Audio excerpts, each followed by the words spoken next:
두 팔 없이 태어난 소녀, 눈물 없이 들을 수 없는 기적 이야기. 세상에 태어나자마자 거부당한 한 아이. 아무 잘못 없이 단지 다르다는 이유만으로 외면당한 작은 생명. 하지만 아무도 몰랐습니다. 그 아이가 세상을 울릴 존재가 될 줄은 눈물 없이 들을 수 없는 이야기입니다. 평범하지 않다는 이유로 버려졌지만 누구보다도 아름다웠던 영혼, 그리고 그 영혼을 지키기 위해 모든 것을 버린 한 사람의 고요한 희생. 이 이야기를 끝까지 듣고 나면 당신도 분명히 무언가 달라져 있을 것입니다. 마음속 깊은 곳이 저릿하게 울릴 이야기. 지금부터 시작합니다. 영혼의 속삭임 채널을 구독하고 좋아요도 꼭 눌러주세요. 그리고 댓글로 여러분이 어디에서 이 이야기를 보고 계신지 알려주세요. 여러분의 따뜻한 마음이 또 다른 이야기를 만들 수 있습니다. 서울의 밤하늘을 뒤덮은 검은 구름에서 빗줄기가 쏟아지던 그 새벽, 구룡 마을의 비좁은 골목길은 빗물로 범람했다. 남산의 높은 아파트 불빛이 멀리서 빛나는 동안 이곳은 세상에서 잊혀진 듯했다. 흙바닥을 겨우 덮은 갈라진 콘크리트 위로 더러운 물웅덩이가 형성되었고 판자촌 사이로 흐르는 물줄기는 마치 눈물처럼 보였다. 공중 화장실 안에서 한 여성의 신음소리가 들렸다. 곰팡이와 소변 냄새로 가득한 좁은 공간에서 그녀는 진통의 파도와 싸우고 있었다. 윤혜진, 32의 흑인 혈통을 가진 한국인 미망인은 붓고 갈라진 발로 차가운 타일 바닥에 무릎을 꿇고 있었다. 그녀의 벗겨진 코트 아래로 불룩한 배가 보였고 그녀의 얼굴은 땀과 눈물 그리고 비로 범벅이 되어 있었다. 제발, 이제 나와줘. 제발. 그녀는 이를 악물며 속삭였다. 혜진은 이틀 동안 아무것도 먹지 못했다. 마지막 남은 돈을 쌀 한 컵과 김치에 써버린 후 그녀의 배는 비어 있었지만 그녀가 품은 아이는 기다려주지 않았다.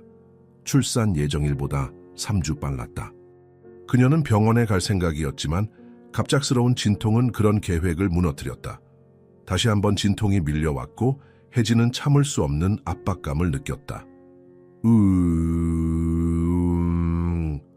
그녀는 비명을 질렀지만 쏟아지는 비와 멀리서 들려오는 차량 소음에 묻혀 아무도 듣지 못했다. 떨리는 손으로 그녀는 자신의 옷을 내렸다. 아무런 의료 장비도 도움도 없이 그녀는 본능에 따라 움직였다. 그녀의 눈에서는 눈물이 흘렀다. 이렇게 태어나게 할 생각은 없었다. 이 더러운 화장실에서 천장에 깜빡이는 형광등 아래서 도움의 손길 하나 없이 우악 마지막 힘을 짜내며 혜진은 밀어냈다. 그리고 마침내 아기가 세상에 나왔다. 기대했던 첫 울음소리 대신 무거운 침묵이 화장실을 채웠다. 혜진은 떨리는 손으로 아기의 코와 입에서 점액을 닦아냈고 아기의 가슴을 부드럽게 두드렸다. 울어봐, 제발 울어. 그때 아기가 작은 기침과 함께 울음을 터뜨렸다. 생명의 소리였다. 혜진은 안도의 한숨을 내쉬었지만 그녀의 안도감은 순간적이었다. 그녀가 아기를 자세히 살펴보자 공포가 그녀의 가슴을 덮쳤다. 팔이 없었다. 양쪽 어깨 아래로 팔이 전혀 없었다. 아니, 안 돼. 혜진은 믿을 수 없다는 듯 속삭였다. 그녀는 손을 뻗어 아기의 몸을 더듬었다. 다른 모든 것은 정상이었다. 10개의 발가락, 건강한 두 다리, 작고 완벽한 얼굴. 하지만 팔은 없었다. 밖에서 천둥 소리가 울렸고 빗소리는 더 커졌다. 혜진은 아기를 코트로 감싸 안았다. 끊어내지 못한 탯줄을 어떻게 해야 할지도 모른 채 그녀는 병원으로 달려갔다. 세브란스 병원 응급실에 도착했을 때 혜진의 옷은 완전히 젖어 있었고 그녀의 얼굴은 창백했다. 간호사들이 달려와 그녀를 도왔지만 그들의 얼굴에는 충격과 동정의 표정이 역력했다. 분만실로 데려가세요. 산모와 아기 모두 응급처치가 필요합니다. 한 간호사가 외쳤다. 혜진은 그들이 아기를 데려가는 것을 보며 울음을 참을 수 없었다. 내 아기, 제발 내 아기를 구해주세요. 수술실로 향하는 도중 혜진은 다른 환자들의 시선을 느꼈다. 그들은 그녀를 보며 수군거렸다. 그녀의 검은 피부, 더러운 옷, 그리고 팔 없는 아기를 보며 사람들의 눈에는 경멸과 동정이 섞여 있었다. 몇 시간 후 혜진은 회복실에서 깨어났다. 그녀 옆에는 의사가 차트를 확인하고 있었다. 그는 깔끔한 흰 가운을 입고 있었고 그의 얼굴에는 감정이 없었다. 아기는 괜찮나요? 혜진이 물었다. 의사는 그녀를 차갑게 바라보았다. 생존 가능합니다. 하지만 양측 상지 무형성증이 있습니다. 팔이 완전히 없는 상태죠. 왜 이런 일이? 혜진은 울먹이며 물었다. 의사는 한숨을 쉬었다. 그리고 그가 중얼거린 말은 혜진의 가슴을 찢어 놓았다. 이게 바로 가난과 무책임이 결합되면 생기는 결과지. 혜진은 반박하려 했지만 그녀의 한국어는 서툴렀고 그녀의 몸은 너무 지쳐 있었다. 그녀는 단지 눈물만 흘렸다. 병실에서 그녀는 혼자였다. 다른 산모들은 가족들의 축하를 받으며 꽃과 선물로 둘러싸여 있었지만 그녀의 병상 옆에는 아무도 없었다. 그녀의 남편은 2년 전 건설 현장 사고로 사망했고 그녀의 가족은 그녀가 외국인과 결혼했다는 이유로 등을 돌렸다. 다음 날 그녀의 아버지가 병원을 찾아왔다. 80이 넘은 노인은 딸의 침대 옆에 서서 그녀를 내려다보았다. 내 딸이냐? 그가 물었다. 혜진은 고개를 끄덕였다. 내 아버지, 서연이라고 이름 지으려고 해요. 노인은 신생아실로 가서 창문 너머로 손녀를 바라보았다. 그의 얼굴에는 혐오감이 스쳤다. 팔 없는 아기를 보자 그는 고개를 저으며 돌아섰다. 이런 아이를 키울 생각이냐? 입양 보내. 내 인생도 이 아이 인생도 망치지 마라. 그 말을 남기고 노인은 떠났다. 다시는 돌아오지 않았다. 병원에 입원한 3일 동안 혜진은 의료진의 차별적 태도와 싸웠다. 그들은 그 병원에 입원한 3일 동안 혜진은 의료진의 차별적 태도와 싸웠다. 그들은 그녀에게 최소한의 관심만 보였고 다른 환자들에게는 친절했다. 간호사들은 그녀가 아기에게 수유하는 법을 제대로 가르치지 않았고 한 간호사는 다른 간호사에게 어차피 팔 없는 아이를 키울 수 있을 리 없어 라고 말하는 것을 혜진이 들었다. 퇴원하기 전날 밤 혜진은 화장실에 가기 위해 병실을 나섰다. 복도를 지나가다 그녀는 의사들의 대화를 엿듣게 되었다. 그 흑인 혼혈 여자 환자 말이야. 팔 없는 아기를 낳은. 그 케이스. 미안하지만 그건 우리 실수였어. 무슨 소리야? 그 여자가 임신 초기에 여기 왔었어. 그때 인턴이 실수로 기현가를 유발할 수 있는 약물을 처방했어. 우리가 기록을 수정했지. 제길, 이게 알려지면 병원이 망할 수도 있어. 걱정 마. 그녀는 외국인이고 가난해. 아무도 그녀 말을 믿지 않을 거야. 혜진은 공포에 떨었다. 그녀의 아기의 상태는 유전적인 것이 아니었다. 그것은 병원의 실수였다. 그녀는 급히 자신의 병실로 돌아가 떨리는 손으로 휴대폰을 들고 녹음을 시작했다. 하지만 그녀가 다시 복도로 나갔을 때 의사들은 이미 사라졌다. 다음 날 아침 병원 관리자가 그녀의 병실을 찾아왔다. 그의 얼굴은 엄격했지만 그의 눈에는 불안감이 서려 있었다. 윤혜진 씨, 당신의 상황이 어렵다는 걸 알고 있습니다. 병원에서는 특별 배려로 당신의 치료비를 면제해 주기로 했습니다. 그는 서류 한 장을 내밀었다. 이것은 면제 동의서입니다. 서명해 주시면 됩니다. 혜진은 서류를 읽으려 했지만 의학 용어와 법률 용어가 가득했다. 그녀는 영어로 번역을 요청했지만 관리자는 그럴 시간이 없다며 거절했다. 이게 뭐죠? 그녀가 물었다. 단순한 비용 면제 동의서입니다. 그리고 그는 목소리를 낮추었다. 현금 500만 원도 드리겠습니다. 당신 같은 상황에서는 큰 도움이 될 겁니다. 혜진은 그제서야 이해했다. 그들은 그녀의 침묵을 사려는 것이었다. 그녀는 분노로 떨었지만 다른 한편으로는 두려웠다. 그녀는 아기를 위해 그 돈이 필요했다. 하지만 그녀의 양심은 그것을 허락하지 않았다. 저는 서명하지 않을 거예요. 당신들이 내 아기에게 한 일을 모두에게 알릴 거예요. 관리자의 얼굴이 굳어졌다. 그럼 다른 방법을 써야겠군요. 당신 같은 노숙자 여성이 어떻게 장애 아이를 키울 수 있을까요? 아동복지부에 연락해 아이를 데려가도록 할까요? 혜진은 공포에 질렸다. 그녀는 아이를 잃을 수 없었다. 그것은 그녀에게 남은 유일한 것이었다. 그럴 수 없어요. 제발 서명하세요. 그러면 당신과 아이를 내버려 둘게요. 떨리는 손으로 혜진은 서류에 서명했다. 관리자는 만족스러운 미소를 지으며 봉투를 그녀 앞에 놓았다. 하지만 그녀는 그것을 집어들지 않았다. 돈은 가져가세요. 제 침묵을 살 수는 없어요. 저는 단지 제 아이를 지키고 싶을 뿐이에요. 그날 오후 혜진은 작은 아기를 품에 안고 병원을 떠났다. 아기는 낡은 담요로 감싸져 있었다. 비는 그쳤지만 하늘은 여전히 어두웠다. 그녀는 돈도 갈 곳도 없었다. 하지만 그녀의 가슴 속에는 불타는 결심이 있었다. 그녀는 이 아이를 지킬 것이다. 그리고 언젠가는 정의를 찾을 것이다. 혜진은 아기를 바라보았다. 작은 눈이 그녀를 응시했다. 팔은 없었지만 그 눈에는 강한 생명력이 빛나고 있었다. 서연아, 그녀는 속삭였다. 너는 강해. 우리는 이겨낼 거야. 엄마가 약속할게. 그렇게 혜진과 서연은 서울의 차가운 거리를 향해 첫걸음을 내디뎠다. 그들 앞에는 불확실한 미래가 기다리고 있었지만 그들의 여정은 이제 막 시작되었다. 그날 밤 노숙자 쉼터 앞에서 혜진은 마지막 남은 힘으로 아이를 안고 쉼터 문을 두드렸다. 하지만 혜진의 모습을 본 쉼터 관리인은 팔이 없는 아이를 보고 경악했다. 여기는 특수아동을 돌볼 시설이 없어요. 장애인 복지센터로 가보세요. 관리인이 말했다. 제발 단 하룻밤만이라도. 혜진이 떨리는 목소리로 간청했다. 밖은 다시 비가 내리기 시작했다.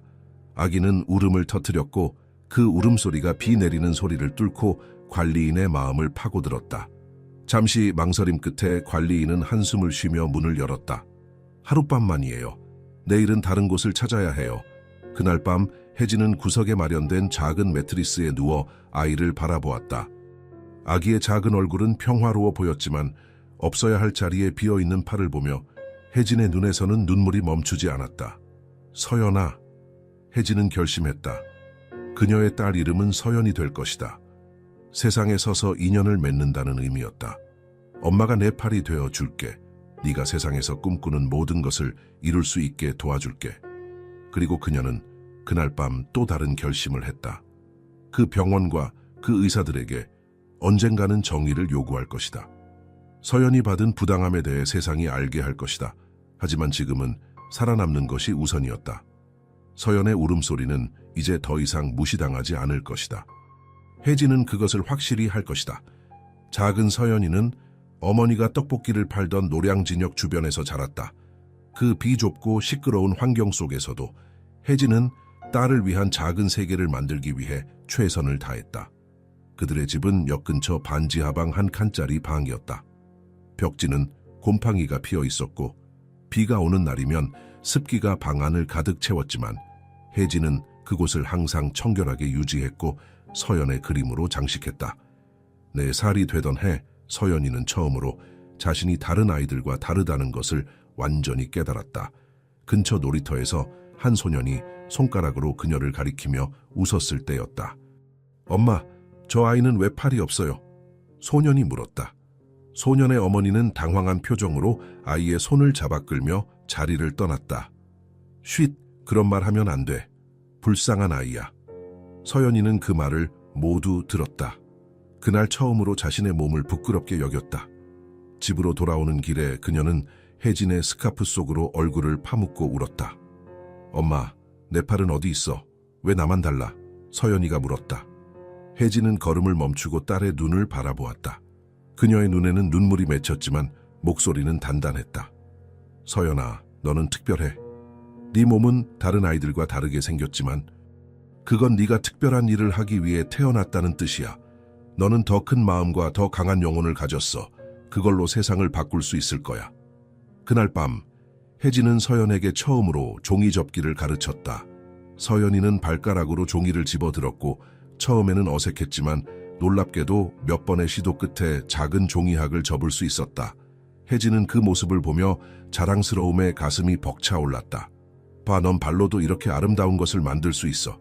네 발은 다른 사람들의 손보다 더 특별한 거야. 넌 보이지 않는 날개를 가졌어, 내 딸. 서연은 그날부터 매일 종이 접기를 연습했다. 처음에는 단순한 학이었지만 곧 복잡한 꽃과 동물도 접을 수 있게 되었다. 혜진은 서연이 접은 종이 작품들을 모아 작은 상자에 보관했다. 하지만 아무리 어머니의 사랑이 크다 해도 현실은 잔인했다. 식료품점에서 사람들은 서연을 보며 수군거렸고 버스에서는 자리를 피했다. 어떤 노인은 노골적으로 저런 아이는 왜 태어났을까? 불행한 운명이지 라고 말하기도 했다. 혜진은 그 모든 말을 들었지만 서연이 듣지 못하게 항상 노래를 불러주었다. 6살이 되자 서연이는 유치원에 들어갔다. 첫날 아이들은 그녀를 둘러싸고 호기심 어린 눈으로 바라보았다. 어떻게 밥 먹어? 화장실은 어떻게 가? 옷은 어떻게 입어? 질문이 쏟아졌다. 한 아이는 반쪽 인간이라고 놀렸고 다른 아이들은 그 말에 웃음을 터뜨렸다. 선생님들조차 그녀를 가르치는데 불편함을 느끼는 듯했다. 미술 시간에 서연이 발로 크레용을 잡자 선생님은 당황했고 다른 아이들은 놀라움과 혐오감이 섞인 표정으로 바라보았다. 단 하나의 예외는 민지라는 작은 여자아이였다. 그녀는 서연의 옆자리에 앉아 나도 발로 그려볼래 라고 말하며 따라 해보았다. 일주일 후 원장은 혜진을 불렀다. 윤혜진 씨, 죄송하지만 서연이를 위한 특별 교육이 필요할 것 같아요. 저희 유치원에서는 그런 시설이 없습니다. 원장이 말했다. 다른 아이들이 서연이를 보는 것을 불편해하고 부모님들로부터 항의가 있었어요. 혜진은 분노했지만 딸을 위해 목소리를 낮췄다. 서연이는 특별 교육이 필요하지 않아요. 그녀는 똑똑하고 능력 있는 아이예요. 그냥 기회만 주시면 됩니다. 원장은 마지못해 서연이를 받아들였지만 그곳에서의 날들은 쉽지 않았다. 그림 그리기 시간에 서연이는 발로 크레용을 잡았고 놀랍게도 다른 아이들보다 더 정교하게 그림을 그렸다. 그녀의 그림은 선명한 색채와 감정이 넘쳤다. 하지만 선생님은 그녀의 재능을 칭찬하는 대신 다른 아이들에게 서연이처럼 되지 않도록 감사히 여기렴이라고 말했다. 혜진은 매일 유치원 문 앞에서 기다렸다. 어느 날 그녀는 서연이 울면서 나오는 것을 보았다. 민지와 친구가 되었다고 생각했는데 민지의 어머니가 그런 아이와 놀지 말라고 했다는 것이다. 괜찮아, 서연아. 우리는 서로가 있잖아. 혜진이 말했다. 하지만 그녀의 마음은 무너졌다. 그날 저녁 혜진은 서연이 잠든 후 조용히 울었다. 어떻게 이 잔인한 세상에서 딸을 보호할 수 있을까? 그녀는 서연이 건강하게 자랄 수 있도록 최선을 다하고 있었다. 매일 아침 일찍 일어나 떡볶이 장사 준비를 하고 밤늦게까지 일하면서도 서연에게 필요한 모든 것을 제공하려 했다. 하지만 그것만으로는 충분하지 않았다. 세상은 서연에게 더 많은 것을 요구했다. 정상적인 모습을, 남들과 같은 능력을, 존재하지 않는 팔을. 8살이 되던 해 서연이는 정식 초등학교에 입학하려 했다. 혜진은 여러 학교를 찾아다녔다. 서울대학교 사범대학 부설초등학교에서는 신체적 제약이 있는 학생은 특수학교로 가는 것이 더 적합하다고 했다. 한양초등학교에서는 학습 환경에 방해가 될 수 있다며 거절했다. 모든 학교가 같은 대답을 했다. 학교의 교육 프로필에 맞지 않습니다. 한 학교 교장은 더 솔직했다. 팔이 없는 아이는 다른 학생들에게 불편함을 줄 수 있어요. 그리고 우리 학교의 평판도 생각해야 합니다. 학부모들이 항의할 거예요. 집으로 돌아오는 길, 비가 내리기 시작했다. 혜진과 서연은 우산도 없이 비를 맞으며 걸었다. 서연의 어깨에서 빗물이 흘러내렸지만 그녀는 팔이 없어 그것을 닦을 수조차 없었다. 그 모습을 본 혜진은 결심했다. 그녀는 서연이 태어난 그 병원을 다시 찾아가기로 했다. 정의를 요구하기 위해서였다. 다음 날, 혜진은 서연을 이웃에게 맡기고 병원으로 향했다. 그곳은 강남에 위치한 호화로운 건물이었다. 8년 전과 달리 이제는 더 크고 화려해져 있었다. 접수대에서 그녀는 자신의 이름을 말했고 병원장을 만나고 싶다고 했다. 무슨 일로 오셨나요? 접수원이 물었다. 8년 전 제 딸이 여기서 태어났습니다. 그리고 당신들의 실수로 그녀는 팔 없이 태어났어요. 그 말에 접수원의 표정이 굳었다. 그녀는 전화를 걸었고 몇 분 후 보안 요원과 함께 관리자가 나타났다. 윤혜진 씨, 응접실로 오시죠. 그러나 그녀를 맞이한 것은 냉담한 관리자와 보안 요원이었다. 윤혜진 씨, 당신의 주장은 근거가 없습니다. 우리 병원은 최고의 의료 서비스를 제공하고 있으며 그런 실수는 하지 않습니다. 만약 계속 이런 이야기를 퍼뜨린다면 아동복지부에 신고하겠습니다. 당신이 딸을 제대로 돌볼 수 없다는 것으로 보일 테니까요. 혜진은 공포에 질렸다. 그녀는 서연이를 잃을 수 없었다. 그녀는 무력감에 눈물을 흘리며 병원을 나왔다. 그날 밤 서연이는 어머니가 조용히 울고 있는 것을 발견했다. 그녀는 발로 어머니의 눈물을 닦아주었다. 엄마, 울지 마. 난 학교에 안 가도 돼. 엄마랑 함께 있는 게 더 좋아. 혜진은 가슴이 찢어지는 느낌이었다. 그녀의 딸은 이미 너무 많은 것을 포기하고 있었다. 8살밖에 안 된 아이가 이미 세상의 잔인함을 알고 있었다. 아니야, 서연아. 넌 모든 것을 배울 권리가 있어. 다른 아이들처럼 학교에 다니고 친구들을 사귀고 내 꿈을 쫓을 권리가 있어. 엄마가 직접 가르쳐 줄게. 그 시점부터 혜진은 낮에는 떡볶이를 팔고 밤에는 서연에게 글을 읽고 쓰는 법을 가르쳤다. 서연이는 놀라운 속도로 배웠다. 그녀의 발가락은 놀랍도록 정교해졌고 곧 연필을 잡고 글씨를 쓸 수 있게 되었다. 그녀는 또한 그림 그리기에 특별한 재능을 보였다. 그녀의 그림은 단순한 선과 색상으로 깊은 감정을 표현했다. 서연은 매일 밤 그림을 그렸다. 그녀의 그림은 점점 더 복잡하고 아름다워졌다. 풍경, 동물, 사람들, 그리고 가장 많이 그렸던 것은 팔이 있는 자신의 모습이었다. 그림 속에서 서연은 완전했다.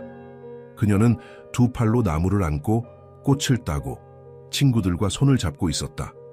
어느 날 서연이가 어머니에게 물었다. 엄마, 내가 그린 그림을 다른 사람들에게 보여줘도 될까? 사람들이 내 그림을 보면 나를 다르게 볼까? 혜진은 망설였다. 그녀는 서연의 재능이 세상에 알려지면 무슨 일이 일어날지 두려웠다. 특히 그 병원이 서연을 알아볼까 두려웠다. 하지만 동시에 그녀는 딸의 재능을 숨기는 것이 옳지 않다는 것을 알았다. 조금만 기다리자, 서연아. 때가 되면 내 그림은 모든 사람들이 볼 수 있을 거야. 그리고 그들은 내 특별함에 감동할 거야. 그날 밤 혜진은 서연이 잠든 후 그녀의 그림들을 정리했다. 그 중에는 팔이 있는 자신의 모습을 그린 그림도 있었다. 그 모습에 혜진의 눈에서는 눈물이 흘렀다. 그녀는 마음속으로 맹세했다. 언젠가는 서연이 세상에 자신의 재능을 보여줄 수 있게 할 것이다. 그리고 그 병원의 비밀도 밝혀낼 것이다. 그러나 그녀가 알지 못했던 것은 운명이 이미 새로운 장을 준비하고 있었다는 것이다. 그리고 아무것도 예전과 같지 않을 것이라는 사실. 그들의 삶은 곧 예상치 못한 방향으로 흘러갈 것이었다. 평범한 것처럼 보이는 어느 날, 혜진의 노점상 앞에 한 우아한 남자가 멈춰 섰다. 회색 양복을 입은 그는 강남의 번화가에서 흔히 볼 수 있는 부유층의 사람처럼 보였다. 그의 이름은 한지원, 포용적예술재단의 이사였다. 그는 노점 옆에 놓인 작은 그림 하나에 시선을 빼앗겼다. 서연이 발로 그린 그림이었다. 이 그림, 누가 그린 건가요? 지원이 물었다. 혜진은 잠시 망설였다. 그녀는 서연의 재능을 드러내는 것을 항상 조심스러워했다. 하지만 그날은 무언가 다른 느낌이 들었다. 제 딸이요. 그녀가 조용히 대답했다. 지원의 눈이 커졌다. 정말 놀라운 재능이군요. 제가 딸을 만나볼 수 있을까요? 혜진은 마지막으로 지원의 얼굴을 살펴보았다. 그의 눈에는 진실된 관심이 보였다. 그녀는 고개를 끄덕이고 노점 뒤편으로 그를 안내했다. 작은 접이식 의자에 앉아있던 서연은 손님을 보고 놀랐다. 서연을 본 순간 지원의 얼굴이 변했다. 그의 눈에는 호기심, 놀라움, 그리고 더 깊은 무언가가 스쳐 지나갔다. 그는 서연의 어깨에서 끝나는 팔을 보았고 그의 표정에 순간적인 충격이 스쳤다. 안녕 서연아, 내 이름은 한지원이야. 내 그림을 보고 정말 놀랐단다. 서연은 수줍게 미소 지었다. 감사합니다. 지원은 무릎을 꿇고 서연의 눈높이에 맞추었다. 넌 정말 특별한 재능을 가졌구나. 그림을 얼마나 오래 그렸니? 기억나는 이후로 계속요, 서연이 대답했다. 엄마가 저에게 연필을 발가락으로 잡는 법을 가르쳐 주셨어요. 정말 대단하구나, 지원이 말했다. 그는 혜진을 향해 돌아섰다. 제가 재단에서 포용적 예술 프로그램을 운영하고 있습니다. 서연 같은 특별한 아이들을 위한 거죠. 혹시 관심 있으신가요? 혜진은 의심스러운 눈빛으로 그를 바라보았다. 지난 10년간 그녀는 많은 거절을 경험했다. 하지만 서연의 눈에서 희망의 빛을 보았다. 어떤 프로그램인가요? 그녀가 물었다. 그날부터 지원은 정기적으로 혜진의 노점을 방문했다. 그는 항상 서연을 위한 선물을 가져왔다. 때로는 고급 그림 도구, 때로는 미술책, 때로는 특수 제작된 연필이었다. 서연은 지원을 만날 때마다 더 많은 그림을 그렸고 그의 칭찬에 기뻐했다. 혜진은 처음에는 지원의 관심이 순수하지 않을까봐 걱정했다. 하지만 그는 항상 예의 바르고 진실되어 보였다. 그는 서연에게 새로운 그림 기법을 가르쳐 주었고 그녀의 재능을 진심으로 칭찬했다. 그는 서연에게 거의 아버지와 같은 존재가 되어갔다. 어느 날 지원은 서연에게 특별한 제안을 했다. 서연아, 다음 달에 우리 재단에서 특별 전시회를 열 예정이야. 숨겨진 재능이라는 주제로 네 작품들을 전시하면 어떨까? 서연의 눈이 빛났다. 정말요? 제 그림을 사람들이 볼 수 있게요? 물론이지. 네 재능은 많은 사람들에게 영감을 줄 거야. 혜진은 불안해 보였다. 그렇게 많은 사람들 앞에 서연을 노출시키는 것이 좋을까요? 지원은 그녀의 손을 잡았다. 혜진 씨, 서연의 재능은 숨기기에는 너무 아름답습니다. 그리고 이것은 그녀에게 자신감을 심어줄 거예요. 혜진은 서연의 기대에 찬 얼굴을 보았다. 오랜 시간 동안 그녀는 서연을 세상으로부터 보호하려 했다. 하지만 어쩌면 이제는 서연이 자신의 날개를 펼칠 시간인지도 모른다. 좋아요. 그녀가 마침내 동의했다. 그러나 지원의 방문이 잦아지면서 혜진은 그에 대해 더 많은 의문을 갖게 되었다. 그는 종종 서연을 바라볼 때 슬픔과 후회가 섞인 표정을 지었다. 그리고 그는 서연의 출생에 관한 질문들을 던지기 시작했다. 서연이가 태어난 병원이 어디였죠? 임신 중에 어떤 의약품을 복용하셨나요? 의사들이 서연의 상태에 대해 어떤 설명을 했나요? 혜진은 그의 질문에 불편함을 느꼈다. 그의 관심이 단순한 호기심을 넘어선 것처럼 느껴졌다. 하지만 그녀는 조심스럽게 대답했다. 세부 사항은 생략하면서. 한편 지원은 자신만의 비밀 조사를 시작했다. 그는 혜진이 서연을 출산한 세브란스 병원의 기록을 찾아보려 했다. 그러나 기록들은 수정되거나 삭제되어 있었다. 그는 10년 전 그 병원에서 일했던 의사들과 간호사들을 찾아다녔다. 어느 날 밤 그는 오래된 사진 앨범을 뒤적이다 한 장의 사진을 발견했다. 그것은 병원 직원들의 단체 사진이었다. 서연이 태어나기 몇 달 전에 찍은 것. 사진 뒤편 거의 보이지 않는 곳에 젊은 지원이 서 있었다. 그는 당시 레지던트 의사였다. 기억이 홍수처럼 밀려왔다. 혜진. 그는 그녀를 기억했다. 병원에서 청소부로 일하던 젊은 여성. 그들은 짧은 관계를 가졌었다. 단 하룻밤의 실수. 그리고 그는 그녀를 떠났다. 그의 사회적 지위와 미래가 위험에 처할까 두려워서. 이럴 수가. 그는 사진을 내려놓으며 중얼거렸다. 서연이가 내 딸일 수도 있다. 지원은 확실히 알아야 했다. 다음 날 그는 서연의 그림에서 그녀가 사용한 물병을 가져갔다. DNA 검사를 위해서였다. 그는 자신의 DNA와 비교해 보았다. 결과가 나왔을 때 그의 세계는 무너졌다. 99.9% 일치. 서연은 그의 딸이었다. 지원은 만견자실했다. 그는 10년 동안 자신의 딸이 팔 없이 태어났다는 사실도 모르고 살아왔다. 그리고 더 끔찍한 사실은 그 병원에서 벌어진 일들이었다. 그는 더 깊이 파고들었고 마침내 진실을 발견했다. 서연의 상태는 의료 실수로 인한 것이었다. 혜진이 임신 초기에 병원을 방문했을 때 경험 없는 인턴이 처방한 약물이 태아 발달에 영향을 미쳤다. 그리고 병원은 이를 은폐했다. 지원은 스스로에게 물었다. 만약 그가 혜진을 떠나지 않았다면 이런 일이 일어났을까? 그가 아이의 아버지임을 알았다면 병원은 그렇게 쉽게 사건을 은폐할 수 있었을까? 죄책감과 후회가 그를 덮쳤다. 그는 자신의 딸을 인정하고 싶었다. 하지만 그것은 그가 10년 동안 얼마나 비겁했는지 인정하는 것이기도 했다. 한편 혜진은 지원의 이상한 행동을 눈치채기 시작했다. 그가 병원에 대해 묻는 질문들, 서연을 바라보는 그의 눈빛, 갑자기 그들의 삶에 나타난 이유. 어느 날 서연이 우연히 지원과 다른 의사의 대화를 엿듣게 되었다. 그들은 서연의 상태와 DNA 검사에 대해 이야기하고 있었다. 서연이는 내 딸이야, 지원이 말했다. 그리고 그 병원은 그녀의 상태에 책임이 있어. 서연은 충격을 받았다. 그녀는 항상 아버지가 누구인지 궁금해했다. 그리고 이제 그녀가 가깝게 지내던 사람이 그녀의 아버지라고? 혼란스럽고 배신감을 느끼며 그녀는 집으로 달려갔다. 엄마, 서연이 울부짖었다. 한지원 씨가 내 아빠라고 해요. 진짜예요? 혜진은 얼어붙었다. 그녀는 항상 서연에게 그녀의 아버지가 사망했다고 말해왔다. 그리고 이제 진실이 밝혀졌다. 그녀는 어떻게 설명해야 할지 몰랐다. 서연아, 그녀는 말을 시작했지만 서연은 울면서 방으로 달려갔다. 그날 밤 혜진은 지원에게 전화했다. 우리 딸에게 무슨 말을 한 거죠? 혜진 씨, 우리는 이야기하자봐요. 제가 DNA 검사를 했어요. 서연이는 제 딸이에요. 혜진은 충격을 받았다. 당신이 DNA 검사를 했다고요? 어떻게 감히?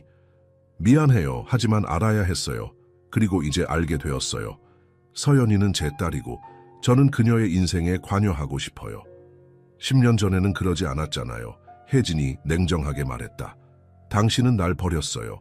그리고 이제 와서 아버지 노릇을 하겠다고요?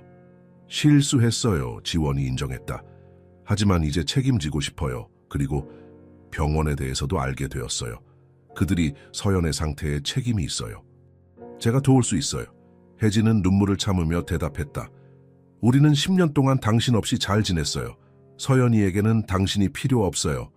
그러나 내면 깊숙한 곳에서 혜진은 서연이 아버지를 알게 되는 것이 그녀에게 좋을지도 모른다고 생각했다. 그리고 만약 지원이 병원에 책임을 물을 수 있다면 그것은 서연을 위한 정의를 의미할 수도 있었다. 다음 날 서연은 발로 그림을 그렸다. 그것은 세 사람의 초상화였다. 혜진, 지원, 그리고 그 가운데 서연. 그녀는 그 그림을 그녀의 진실된 감정을 담아 지원에게 조용히 건넸다. 지원은 그림을 보고 눈물을 흘렸다. 그림 아래에는 서연의 깔끔한 발글씨로 적혀 있었다. 우리 가족.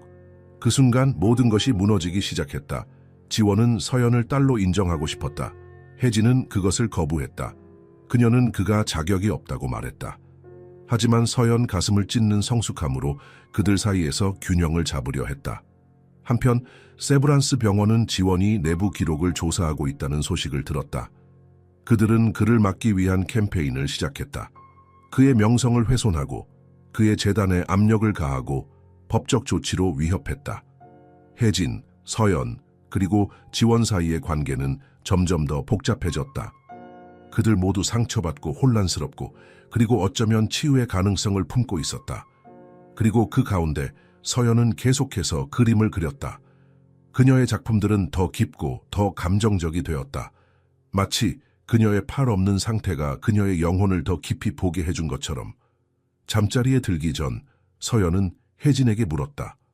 엄마, 우리는 괜찮을까요? 혜진은 딸의 머리를 쓰다듬으며 대답했다. 네, 서연아. 우리는 항상 괜찮을 거야. 무슨 일이 있어도. 하지만 그녀의 말과 달리 혜진의 마음은 불안했다. 그녀는 지원을 신뢰할 수 있을까? 그는 정말로 바뀐 걸까? 그리고 병원에 대한 진실이 밝혀지면 그들의 삶은 어떻게 변할까? 그날 밤 지원은 자신의 고급 아파트 발코니에 서서 서울의 불빛을 바라보았다. 그의 손에는 서연의 그림이 들려 있었다. 그는 결심했다. 그는 딸을 인정할 것이다. 무슨 일이 있어도. 그리고 그는 병원의 진실을 밝힐 것이다. 그것이 그의 경력을 끝내더라도. 그리고 이렇게 세 사람의 삶은 돌이킬 수 없는 방향으로 진행되고 있었다. 과거의 비밀들은 더 이상 숨겨져 있을 수 없었고 진실은 그 무게로 모든 것을 바꿀 준비가 되어 있었다.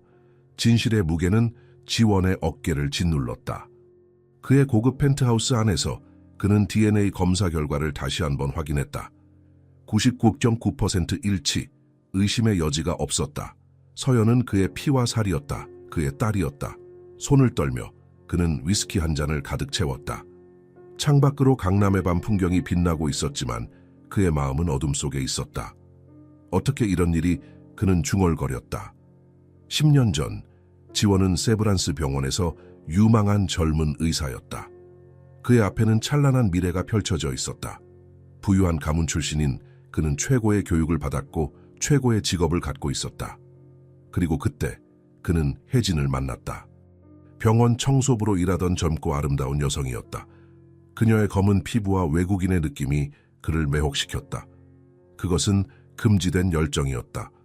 상류층 의사와 이민자 청소부. 그들은 몇 주 동안 비밀 관계를 유지했다. 그러던 어느 날 혜진이 그에게 임신했다고 말했다. 지원은 공포에 질렸다. 그의 가족, 그의 경력, 그의 명성, 모든 것이 위험에 처했다. 그는 혜진에게 돈을 주며 낙태를 권했다. 그녀가 거부하자 그는 그녀를 떠났다. 더 이상 연락하지 않았고 곧 다른 병원으로 자리를 옮겼다. 그는 그 일을 완전히 잊으려 했다.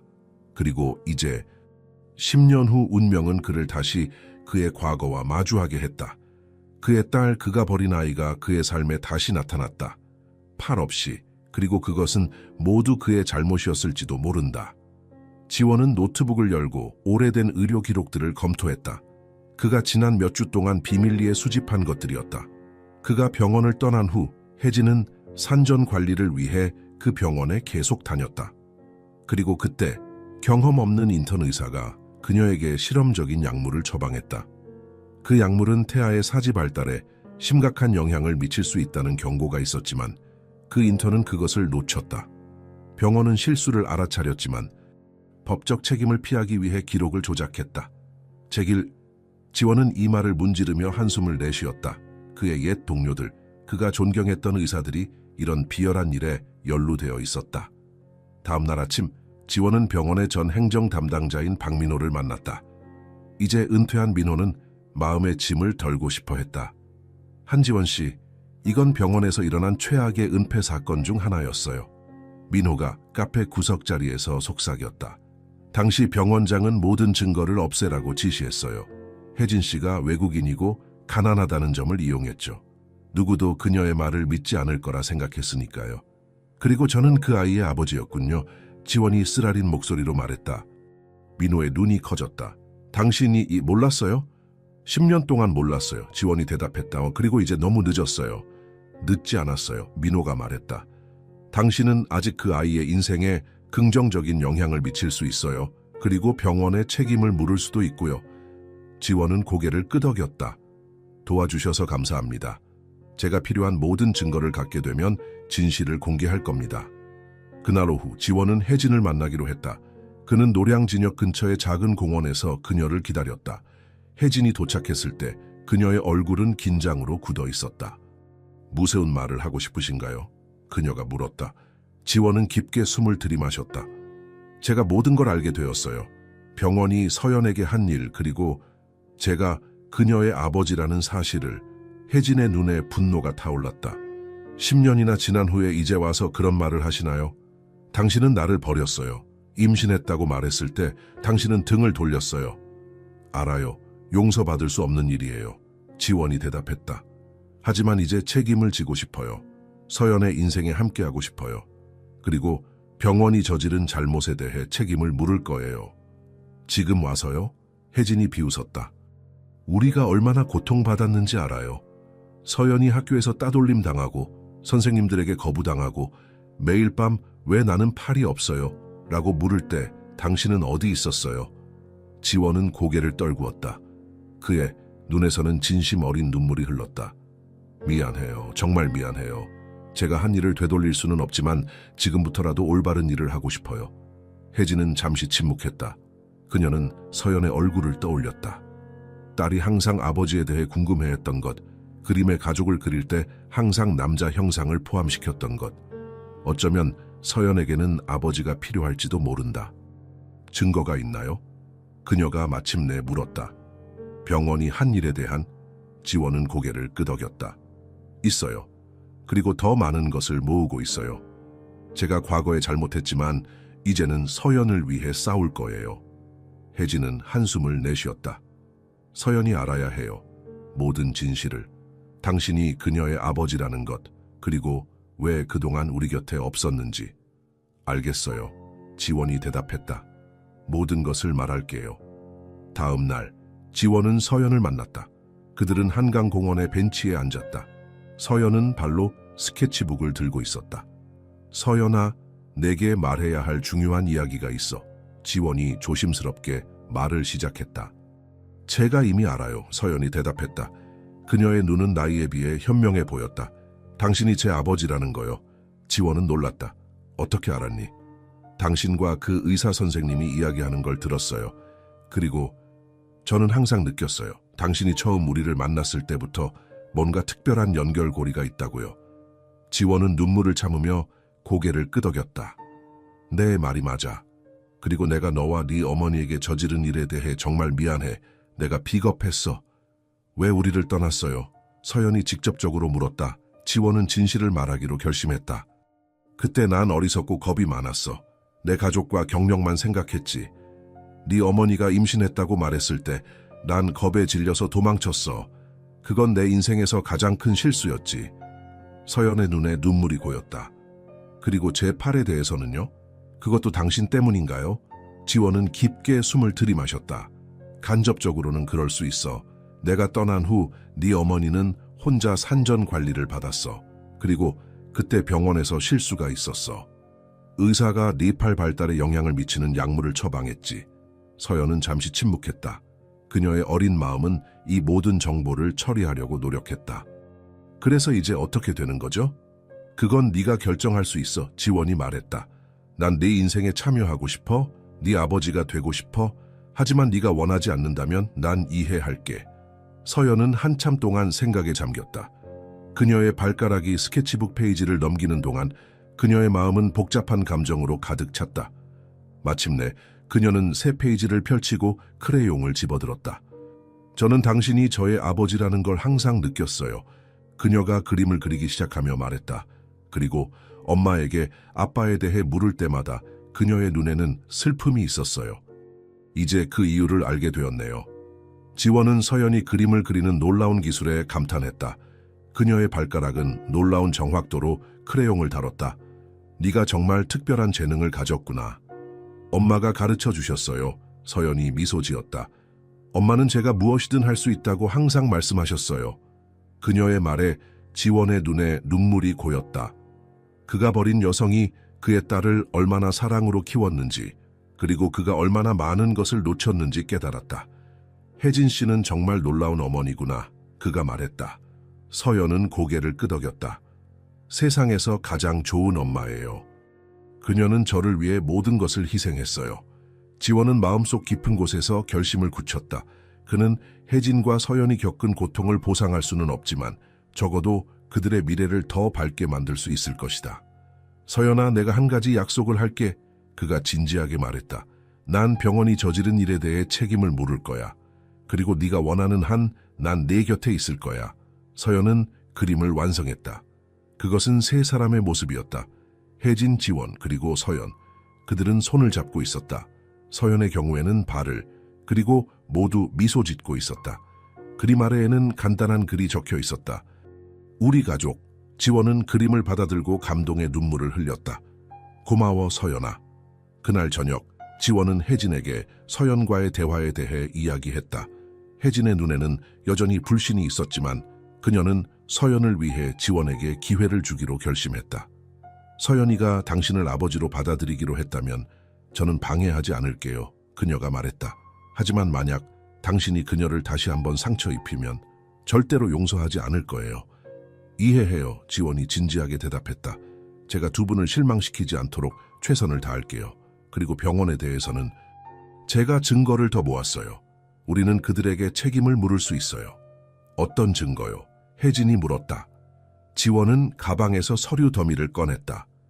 이전 관리자의 증언, 조작된 의료 기록의 원본 사본, 그리고 당시 인턴 의사의 고백이 있어요. 그는 이제 자신의 실수를 인정하고 싶어 해요. 혜진은 서류들을 살펴보았다. 10년 동안 그녀가 찾아 헤맸던 진실이 그녀 앞에 있었다. 그럼 이제 어떻게 하죠? 언론에 공개할 수 있어요. 지원이 제안했다. 또는 법적 조치를 취할 수도 있고요. 혜진은 잠시 생각에 잠겼다. 서연이 먼저 생각해야 해요.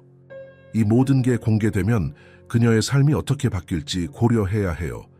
지원은 동의했다. 당신이 옳아요. 서연의 행복이 최우선이에요. 그들이 이야기하는 동안 서연은 방에서 새로운 그림을 그리고 있었다. 이번에는 날개가 있는 자신의 모습이었다. 그녀의 어깨에서 아름다운 날개가 펼쳐져 있었고 그녀는 하늘을 날고 있었다. 그녀의 얼굴에는 자유와 기쁨이 가득했다. 서연은 그림의 제목을 붙였다. 보이지 않는 날개. 그것은 어머니가 항상 그녀에게 말했던 것이었다. 너는 보이지 않는 날개가 있어, 내 딸. 그녀는 창밖을 내다보았다. 바깥 세상은 항상 그녀에게 잔인했지만 어쩌면 이제 그것이 바뀔지도 모른다. 어쩌면 그녀의 아버지와 함께 그녀는 마침내 자신의 날개를 펼칠 수 있을 것이다. 한편 지원의 조사는 병원에 알려지기 시작했다. 현 병원장인 김태유는 긴급 회의를 소집했다. 한지원 박사가 10년 전 사건을 파헤치고 있습니다. 그가 병원 임원들에게 말했다. 그리고 그가 증거를 가지고 있다고 들었습니다. 어떻게 대응할 계획입니까? 한 임원이 물었다. 김태유는 차갑게 미소 지었다. 한지원의 평판을 공격합시다. 그의 재단에 압력을 가하고 그의 과거를 파헤쳐 보세요. 모든 사람에게는 약점이 있기 마련입니다. 다음 날 지원은 충격적인 소식을 들었다. 그의 재단의 주요 후원자들이 갑자기 지원을 철회하기 시작했다. 그리고 인터넷에는 그의 과거에 대한 루머가 퍼지고 있었다. 그의 젊은 시절 실수들, 의료 사고들, 심지어 혜진과의 관계에 대한 왜곡된 이야기들도 있었다. 제길, 그들이 시작했군. 지원은 중얼거렸다. 지원은 혜진에게 전화했다. 병원이 저를 공격하기 시작했어요. 그들은 제가 증거를 가지고 있다는 것을 알아챘어요. 우리는 어떻게 해야 하죠? 혜진이 걱정스럽게 물었다. 우리는 그들보다 한 발 앞서 있어야 해요. 지원이 대답했다. 제가 계획이 있어요. 다음 주에 제 재단에서 특별 전시회를 열 예정이었잖아요. 우리는 그때 모든 것을 공개할 수 있어요. 혜진은 잠시 침묵했다. 서연이 준비가 되어 있을까요? 물어봐야 해요. 지원이 말했다. 하지만 저는 그녀가 준비되어 있다고 생각해요. 그녀는 자신의 이야기가 다른 사람들에게 영감을 줄 수 있다는 것을 알고 있어요. 그날 밤 그들은 서연에게 계획에 대해 이야기했다. 서연은 조용히 들었다. 그녀의 큰 눈에는 지혜가 빛나고 있었다. 저는 준비되어 있어요. 그녀가 마침내 말했다. 제 이야기가 다른 사람들을 도울 수 있다면 저는 그것을 나누고 싶어요. 혜진과 지원은 서로를 바라보았다. 그들의 딸의 용기가 그들을 겸손하게 만들었다. 그럼 우리는 함께 이 일을 할 거야, 지원이 말했다. 가족으로서. 그 말에 혜진의 눈에 눈물이 고였다. 10년 동안 그녀와 서연은 단둘이었다. 그리고 이제 그들은 마침내 완전한 가족이 될 기회를 가졌다. 서연은 미소 지었다. 그녀의 보이지 않는 날개가 펼쳐지기 시작했다. 그리고 이번에는 그녀는 혼자가 아니었다. 그녀의 어머니와 아버지가 그녀와 함께 날 것이다. 병원은 그들의 공격을 계속했지만 지원은 흔들리지 않았다. 그는 진실을 알고 있었고 그것을 세상에 알릴 준비가 되어 있었다. 딸을 위해 그리고 같은 고통을 겪고 있을지 모르는 다른 가족들을 위해 전시회 날짜가 다가오면서 지원, 혜진, 그리고 서연은 함께 준비했다. 서연은 계속해서 그림을 그렸다. 각각의 작품은 이전 것보다 더 깊고 더 감동적이었다. 그녀의 이야기가 곧 세상에 알려질 것이었다. 그리고 그것은 모든 것을 바꿀 것이었다.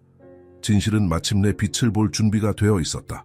그리고 그 진실은 서연의 그림처럼 아름답고 강력할 것이었다. 보이지 않는 날개 전시회 개막일, 서울 강남의 한지원 재단 갤러리는 사람들로 가득 찼다.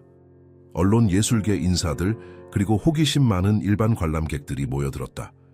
갤러리 벽면에는 서연의 작품들이 걸려 있었다. 발로 그린 그림들, 각각 독특한 시각과 깊은 감정을 담고 있었다. 입구에는 발로 그린 영혼의 여정, 윤서연이라는 큰 글씨가 걸려 있었다. 혜진은 긴장으로 손을 비비며 갤러리 한쪽에 서 있었다. 그녀는 평생 처음으로 세련된 드레스를 입고 있었다. 지원이 특별히 맞춰준 네이비블루 색상의 드레스였다. 서연은 핑크색 원피스를 입고 있었으며 그녀의 얼굴에는 설렘과 약간의 긴장이 보였다. 많은 사람들이 왔네요. 혜진이 지원에게 속삭였다. 지원은 고개를 끄덕였다. 그는 검은색 정장을 입고 있었고 그의 얼굴은 결연한 표정이었다. 모든 준비가 되었어요. 서연의 작품들은 이미 많은 사람들의 마음을 움직이고 있어요. 사람들은 서연의 그림 앞에서 멈춰 서서 감탄했다. 그녀의 기술적인 능력도 놀라웠지만 그보다 더 감동적인 것은 그림에 담긴 감정과 이야기였다. 한 그림은 어두운 하늘 아래 서 있는 작은 소녀를 그렸는데 그녀의 어깨에서는 빛나는 날개가 자라고 있었다. 또 다른 그림은 엄마와 딸이 서로를 안고 있는 모습이었고 그들의 눈물은 꽃으로 변하고 있었다. 갤러리 중앙에는 서연의 최신작이 전시되어 있었다. 세 사람의 초상화, 혜진, 지원, 그리고 서연. 그들은 손을 맞잡고 있었고 그들의 뒤로는 밝은 빛이 비치고 있었다. 그림 아래에는 진실을 통한 치유라는 제목이 붙어 있었다. 예정된 시간이 되자 지원이 마이크를 들고 갤러리 중앙에 섰다. 모든 눈이 그에게 향했다. 여러분, 오늘 이 특별한 전시회에 와주셔서 감사합니다. 그가 말했다. 이 전시회는 단순한 예술 행사가 아닙니다. 이것은 진실, 정의, 그리고 치유에 관한 것입니다. 지원은 천천히 숨을 들이마셨다. 그의 눈에는 눈물이 고이기 시작했다. 오늘 소개해드리는 윤서연 작가는 놀라운 재능을 가진 10살 소녀입니다. 그녀는 팔 없이 태어났지만 그것이 그녀의 예술적 표현을 막지 못했습니다. 그녀는 발로 그림을 그리며 그녀의 작품은 깊은 감정과 놀라운 통찰력을 보여줍니다. 갤러리에 모인 사람들이 감탄의 소리를 내뱉었다. 많은 이들이 서연을 바라보았고 그녀는 약간 부끄러워하면서도 용기 있게 미소 지었다. 하지만 오늘 저는 단순히 서연의 재능에 대해서만 이야기하는 것이 아닙니다. 지원이 계속했다. 저는 오랫동안 숨겨져 왔던 진실에 대해 이야기하려 합니다. 그의 목소리가 감정으로 떨렸다. 서연이 팔 없이 태어난 것은 우연이 아니었습니다. 그것은 의료 실수의 결과였습니다. 10년 전 세브란스 병원의 의사들은 그녀의 어머니에게 태아 발달에 영향을 미치는 약물을 잘못 처방했습니다. 그리고 그 실수가 발견되었을 때 병원은 증거를 은폐했습니다. 갤러리의 충격에 물결이 퍼졌다. 언론인들은 열심히 메모를 하기 시작했고 카메라 플래시가 터지기 시작했다. 그리고 더 큰 진실은 지원이 목소리를 낮추었다. 서연은 제 딸입니다. 놀라움의 소리가 갤러리를 가득 채웠다. 아무도 이런 고백을 예상하지 못했다. 10년 전 저는 젊고 야심찬 의사였습니다. 저는 서연의 어머니와 관계를 가졌지만 그녀가 임신했다는 사실을 알았을 때 제 책임을 회피했습니다. 저는 그녀를 떠났고 우리의 아이가 어떤 상황에 처할지 전혀 신경 쓰지 않았습니다. 지원의 눈에서 눈물이 흘러내렸다. 저의 비겁함과 병원의 실수로 인해 서연은 팔 없이 태어났습니다. 그리고 10년 동안 그녀와 그녀의 어머니는 세상의 차별과 싸우며 살아왔습니다. 혜진은 코너에서 조용히 울고 있었다. 서연은 그녀의 옆으로 가서 발로 어머니의 손을 잡았다. 오늘 저는 모든 책임을 인정합니다. 지원이 계속했다. 저의 과거 실수와 병원의 은폐에 대해. 그리고 저는 서연과 그녀의 어머니가 받은 부당한 대우에 대한 정의를 요구합니다. 그는 서류 더미를 들어 올렸다. 이것은 병원의 실수와 은폐를 증명하는 증거입니다. 저는 이것을 언론과 관련 당국에 제출할 것입니다. 더 이상의 은폐는 없을 것입니다. 갤러리에는 무거운 침묵이 내려앉았다. 그때 예상치 못한 일이 벌어졌다. 서연이 천천히 앞으로 나왔다. 그녀는 마이크 앞에 서서 발가락으로 마이크를 잡았다. 안녕하세요. 그녀가 작은 목소리로 말했다. 저는 윤서연입니다. 모든 눈이 그녀에게 향했다. 10살 소녀가 자신감 있게 팔 없는 몸으로 그곳에 서 있는 모습은 강렬한 인상을 주었다. 저는 팔 없이 태어났지만 그것이 제가 하고 싶은 일을 막지는 못했어요. 제가 지금까지 해온 모든 것은 제 어머니 덕분이에요. 그녀는 저에게 제 발이 다른 사람들의 손보다 더 특별하다고 가르쳐 주셨어요. 그녀는 제가 보이지 않는 날개를 가졌다고 말씀하셨어요. 서연의 말에 많은 사람들의 눈에 눈물이 고였다. 최근에 저는 제 아버지를 만났어요. 서연이 계속했다. 그녀는 지원을 바라보았다. 처음에는 화가 났어요. 왜 그가 우리와 함께 있지 않았는지 이해할 수 없었어요. 하지만 이제 저는 이해해요. 사람들은 실수를 해요. 중요한 것은 그 실수를 인정하고 바로잡으려는 용기예요. 서연의 성숙한 말에 갤러리는 완전한 침묵에 빠졌다. 저는 더 이상 분노하지 않아요. 그녀가 말했다. 저는 이제 완전한 가족을 갖게 되었어요. 그리고 제 이야기가 다른 사람들에게 희망을 줄 수 있다면 그것으로 충분해요. 마지막으로 서연은 미소를 지었다. 제 그림이 보여주는 것처럼 우리 모두는 보이지 않는 날개를 가지고 있어요. 때로는 가장 어두운 순간에 그것을 발견하게 되죠. 갤러리에 모인 사람들은 자발적으로 기립박수를 보냈다. 많은 이들의 눈에는 눈물이 가득했다. 언론인들은 열광적으로 사진을 찍고 메모를 했다. 지원은 앞으로 나와 서연의 옆에 무릎을 꿇었다. 혜진도 그들에게 합류했다. 세 사람이 함께 서 있는 모습은 서연의 그림과 너무나 닮아 있었다. 그 순간 갤러리 뒤쪽에서 소동이 일어났다. 몇 명의 남자들이 들어왔고 그중 한 명은 분노한 표정의 노인이었다. 세브란스 병원의 김태윤 원장이었다. 이것은 명예훼손입니다. 그가 소리쳤다. 한지원, 당신은 이것에 대해 법적 책임을 지게 될 겁니다. 지원은 차분하게 그를 바라보았다. 모든 증거가 있습니다. 김 원장님, 더 이상의 은폐는 없을 겁니다. 경비원들이 다가와 소동을 진정시키려 했지만 서연이 그들을 막았다. 그녀는 천천히 김태윤 앞으로 걸어갔다. 저를 좀 봐주세요. 그녀가 조용히 말했다. 제가 이런 모습으로 태어난 것은 당신들의 실수 때문이에요. 하지만 저는 당신을 미워하지 않아요. 저는 그저 진실이 알려지길 원해요. 다른 아이들이 같은 일을 겪지 않도록. 김태윤의 얼굴에서 분노가 사라지기 시작했다. 그는 처음으로 서연을 정면으로 바라보았다. 팔 없이 태어난 어린 소녀, 그의 병원의 실수로 인해 그의 눈에 후회의 빛이 스쳤다. 갤러리에 모인 사람들은 숨을 죽이고 그 장면을 지켜보았다. 겉보기에는 무력해 보이는 어린 소녀가 강력한 병원 원장 앞에 서 있었다. 마침내 김태윤이 한숨을 내쉬었다. 우리는 실수를 했습니다. 그가 인정했다. 그리고 그것을 은폐했습니다. 미안합니다. 그의 고백은 갤러리 전체를 충격에 빠뜨렸다. 언론인들은 열광적으로 그의 발언을 기록했다. 그날 밤 전시회는 엄청난 성공을 거두었다. 서연의 모든 작품이 매진되었고 그녀의 이야기는 다음 날 모든 주요 언론에 실렸다. 팔 없이 태어난 소녀 예술로 세상을 감동시키다. 의료 실수의 진실 10년 만에 밝혀지다. 아버지와 딸 감동적인 재회 등의 헤드라인이 신문을 장식했다. 전시회가 끝난 후 혜진, 지원 그리고 서연은 한강 근처의 아파트로 돌아왔다. 지원이 그들을 위해 마련한 새로운 집이었다. 그들은 조용히 거실에 앉아 그날의 일을 돌아보았다. 잘했어, 서연아. 혜진이 딸의 머리를 쓰다듬으며 말했다. 네가 정말 자랑스러워. 우리 모두 잘했어요. 서연이 미소 지었다. 이제 우리는 진짜 가족이 되었어요. 그렇죠? 지원은 고개를 끄덕였다. 그래, 서연아. 우리는 가족이야. 그리고 내가 약속하마. 이제부터 항상 너와 너희 어머니 곁에 있을게. 혜진은 지원을 바라보았다. 10년 동안의 분노와 원망이 서서히 녹아내리고 있었다. 그녀는 여전히 그를 완전히 용서하지는 못했지만 적어도 그들은 함께 앞으로 나아갈 수 있을 것 같았다. 병원은 어떻게 되나요? 혜진이 물었다. 그들은 공식 사과와 함께 보상을 제안했어요. 지원이 대답했다. 그리고 더 중요한 것은 그들이 같은 상황에 처한 다른 가족들을 위한 특별 프로그램을 설립하기로 약속했다는 거예요. 서연은 창밖을 바라보았다. 한강 위로 별들이 빛나고 있었다. 저는 이제 학교에 다닐 수 있을까요? 그녀가 물었다. 혜진과 지원은 서로를 바라보았다. 물론이지, 서연아. 혜진이 말했다. 어떤 학교든 너를 받아들일 거야.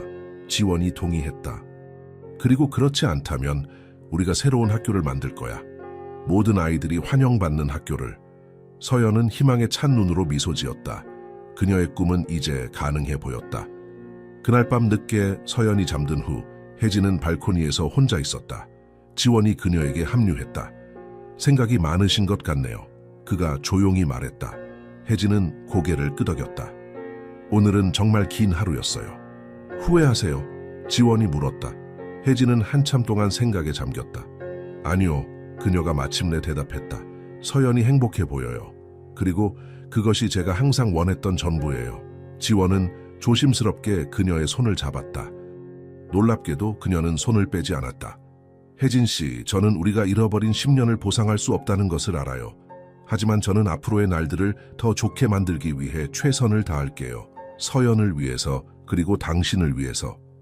혜진의 눈에 눈물이 고였다. 처음에는 당신을 증오했어요.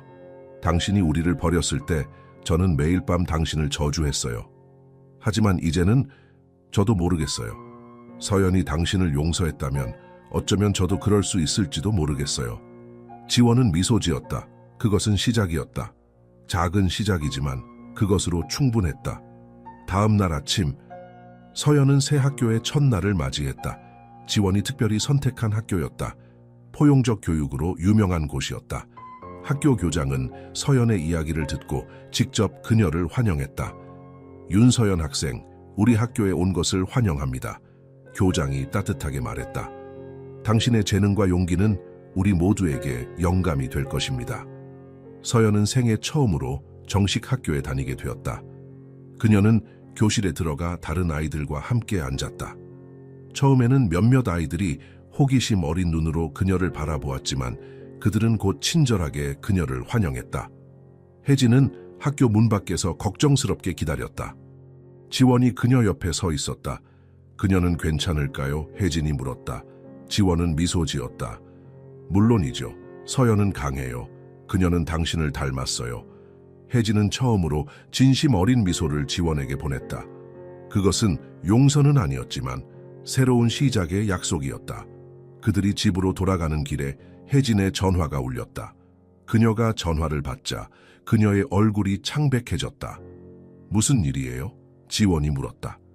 혜진은 전화를 끊고 충격받은 표정으로 그를 바라보았다. 병원이에요. 그들이 말하길 제가 아픈 것 같다고.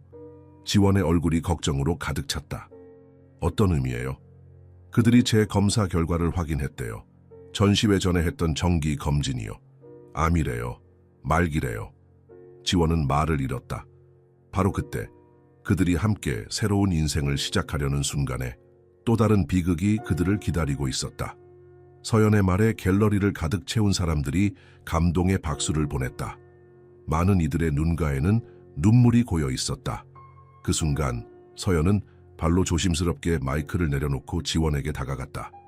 모든 사람들이 지켜보는 가운데 서연은 아버지에게 다가가 그녀의 발로 지원의 허리를 감싸 안았다. 갤러리에 모인 모든 사람들이 숨을 죽였다. 아무도 이런 순간을 예상하지 못했다.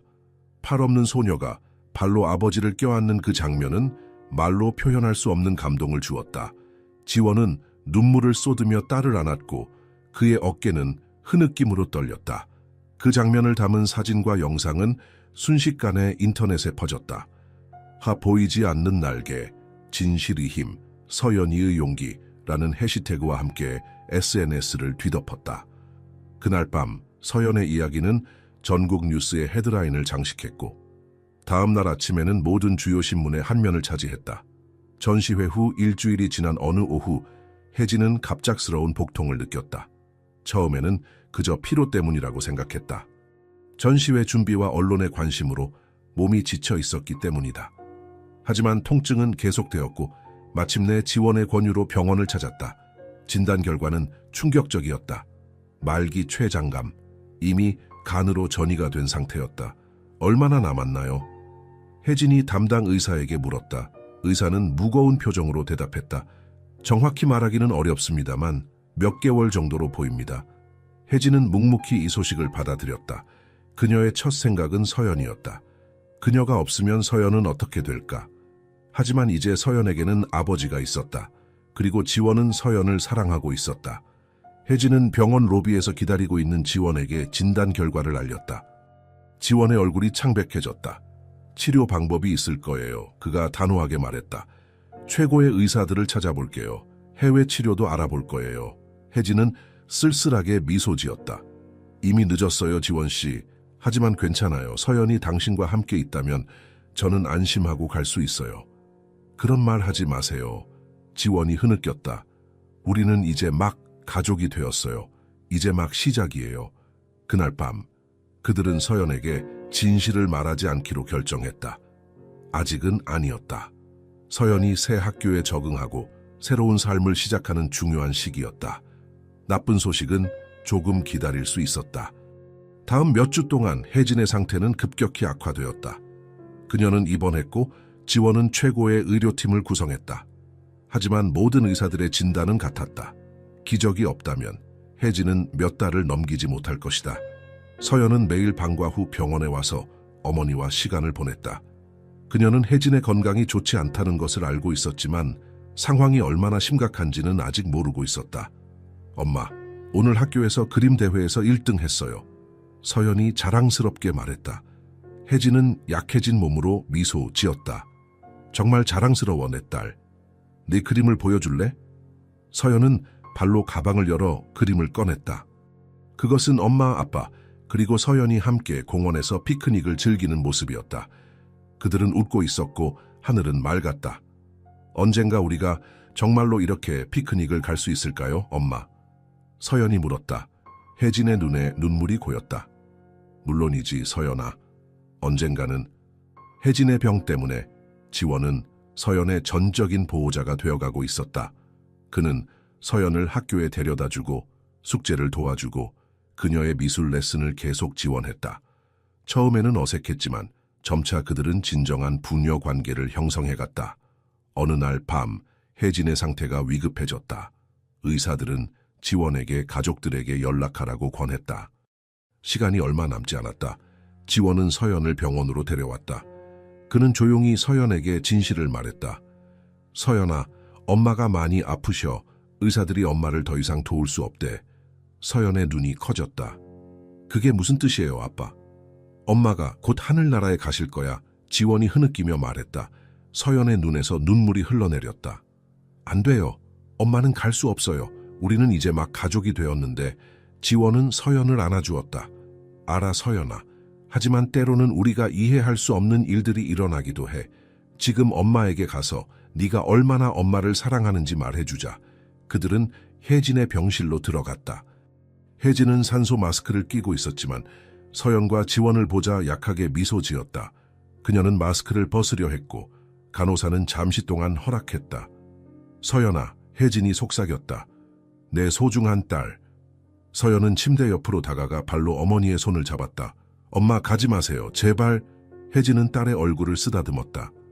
서연아, 엄마는 항상 너와 함께 있을 거야. 내 맘속에, 내 그림 속에. 서연은 흐느꼈다. 하지만 저는 엄마가 필요해요. 혜진은 지원을 바라보았다. 지원 씨, 약속해 주세요. 서연을 잘 돌봐주세요. 지원은 고개를 끄덕였다. 제 목숨을 걸고 약속합니다. 혜진은 다시 서연을 바라보았다. 그녀의 눈에는 깊은 평화가 깃들어 있었다. 서연아, 이제 내게는 날개가 있어. 그리고 나는 쉴 수 있어. 그녀의 눈이 천천히 감겼다. 모니터의 일정한 비프음이 평평한 선으로 바뀌었다. 서연은 절규했다. 엄마, 엄마, 일어나요. 지원은 서연을 안고 울었다. 의료진이 방으로 들어왔지만 이미 너무 늦었다.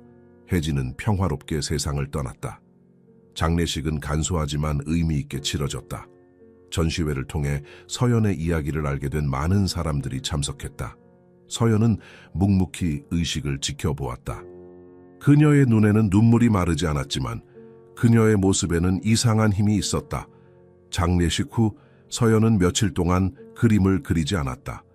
그녀는 대부분의 시간을 창밖을 바라보며 보냈다. 지원은 그녀를 위로하려 했지만 서연은 그저 혼자 있기를 원했다. 그러던 어느 날 서연은 갑자기 그림 도구를 요청했다. 지원은 서둘러 모든 것을 준비해 주었다. 서연은 발로 붓을 들고 백지 위에 그림을 그리기 시작했다. 그녀는 밤새도록 그렸다. 지원은 그녀를 방해하지 않고 지켜보았다. 아침이 밝아올 무렵 서연은 마지막 붓질을 마쳤다. 그림은 하늘을 날고 있는 혜진의 모습이었다. 그녀는 아름다운 미소를 짓고 있었고 그녀의 어깨에서는 두 개의 거대한 날개가 펼쳐져 있었다. 그 날개는 꽃들로 만들어져 있었다. 무지개빛 꽃들이 모여 날개의 형태를 이루고 있었다. 그리고 그림 아래에는 서연의 깔끔한 글씨체로 엄마의 날개라고 적혀 있었다. 지원은 그림을 보고 눈물을 흘렸다. 정말 아름다워, 서연아. 엄마가 보면 정말 좋아하실 거야. 서연은 지친 얼굴로 미소 지었다. 엄마는 이미 보고 계세요. 그녀는 이제 진짜 날개를 가졌으니까요. 그 그림은 서연의 마지막 전시회에서 중앙에 전시되었다. 영원한 날개라는 제목의 이 전시회는 혜진을 기리는 동시에 서연의 새로운 시작을 알리는 자리였다. 전시회는 큰 성공을 거두었고 서연의 그림들은 모두 판매되었다. 수익금은 신체적 장애를 가진 아이들을 위한 예술재단 설립에 기부되었다. 서연의 이야기와 그녀의 놀라운 예술적 재능은 전국 그리고 세계적으로 알려졌다. 그녀의 전시회 영상은 수백만 뷰를 기록했고 그녀는 많은 장애 아동들의 롤모델이 되었다. 지원은 약속대로 서연의 곁을 지켰다. 그는 서연이 필요로 하는 모든 것을 제공했고 무엇보다 아버지로서의 사랑을 충분히 주었다. 서연의 새 학교에서 그녀는 마침내 친구들을 사귀고 일반 교육을 받을 수 있었다. 어느 날 서연이 학교에서 돌아왔을 때 지원이 그녀를 현관에서 맞이했다. 서연아, 좋은 소식이 있어. 그가 말했다. 세브란스 병원이 윤혜진 센터를 설립한대. 신체 장애를 가진 아이들과 그 가족들을 위한 특별한 곳이야. 서연의 눈이 반짝였다. 정말요? 엄마의 이름을 딴 거예요. 지원은 고개를 끄덕였다. 그래, 그리고 그들이 네가 센터의 로고를 디자인해 주었으면 한대. 서연은 기쁨에 찬 미소를 지었다. 엄마가 정말 좋아하실 거예요. 제가 꼭 멋진 로고를 디자인할게요. 그날 밤 서연은 로고 디자인을 위한 스케치를 시작했다. 그녀는 발로 연필을 잡고 여러 아이디어를 종이에 옮겼다. 마침내 그녀는 완벽한 디자인을 찾았다. 꽃으로 만들어진 날개가 아이들을 감싸 안는 형태였다. 그리고 그 아이들은 각기 다른 형태의 장애를 가지고 있었다.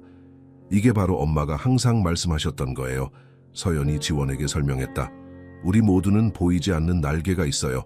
때로는 다른 사람들이 그것을 볼 수 있게 도와주는 것이 필요할 뿐이죠. 지원은 감동의 눈물을 흘렸다. 그는 서연의 어깨에 손을 얹었다. 네 엄마는 네가 정말 자랑스러워할 거야, 서연아. 넌 정말 특별한 아이야. 서연은 미소 지었다. 저는 알아요, 아빠. 엄마가 항상 그렇게 말씀하셨으니까요. 서연이 태어난 팔 없는 소녀의 이야기는 전국을 넘어 세계적으로 퍼져나갔다. 그녀의 용기, 재능, 그리고 영감을 주는 이야기는 수많은 사람들의 마음을 움직였다. 그리고 무엇보다 그녀는 자신과 같은 장애를 가진 아이들에게 희망을 주었다. 팔 없이 태어난 소녀는 결국 수많은 사람들의 마음을 어루만졌다. 그녀의 미라클은 팔이 없다는 것이 아니라 그 한계를 넘어서는 무한한 영혼의 힘이었다. 혜진이 항상 말했듯이 서연에게는 보이지 않는 날개가 있었다. 그리고 이제 그 날개는 더 넓게, 더 강하게 펼쳐져 있었다. The End, 당신이라면 어떻게 했을까요? 누구도 곁에 없는 세상에서 포기하지 않고 아이를 품에 안았던 그 어머니처럼 당신도 그런 용기를 낼 수 있었을까요? 상처받은 아이에게 따뜻한 손길을 내밀 수 있었을까요? 세상은 때때로 가장 약한 존재에게 가장 큰 시련을 줍니다. 하지만 진짜 기적은 그런 시련 속에서도 사랑을 지켜내는 사람들의 이야기 속에 숨겨져 있습니다. 이 이야기를 통해 당신도 마음속 어딘가에 감춰져 있던 따뜻함을 느꼈기를 바랍니다. 이 영상이 당신의 마음에 작은 울림이 되었다면 영혼의 속삭임 채널을 구독해 주시고 좋아요와 공유도 부탁드립니다. 그리고 댓글로 당신은 어디에서 이 이야기를 보고 계셨는지 남겨주세요. 여러분의 따뜻한 응원이 또 다른 이야기를 만들어갑니다.